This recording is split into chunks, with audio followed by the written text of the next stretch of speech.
అండి, తుళ్ళు చేప అండి ఇది. ఈ తుళ్ళు చేపతో నేను ఇగురు చేస్తున్నాను. తయారీ విధానం చూసేయండి. ముందుగా ఆయిల్ పెట్టుకుని ఆయిల్ హీట్ అయిన తర్వాత జీలకర్ర వేయాలి,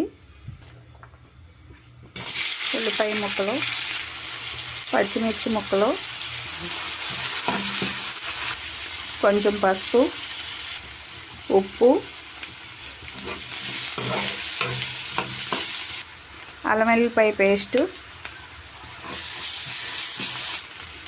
కారం,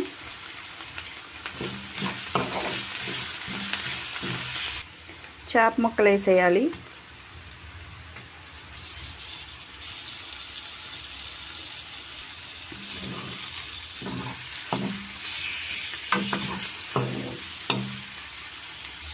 చేప ముక్కలు వేసిన తర్వాత కొంచెం ఆయిల్లో ఉప్పు కారంలో మగ్గాలి. ఒక్క నిమిషం మగ్గిన తర్వాత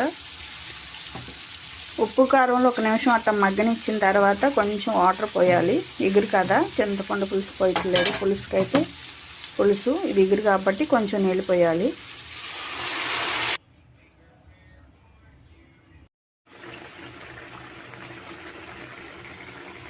కొంచెం కొత్తిమీర, ఇగురు కాబట్టి కొంచెం మసాలా పొడి ఉంటే బాగుంటుంది ఇగురికి. సరే కదా, తుళ్ళు చేపల ఇగురు అంతే, సింపుల్గా అయిపోయిద్ది. నచ్చితే ఒక లైక్ చేసేయండి.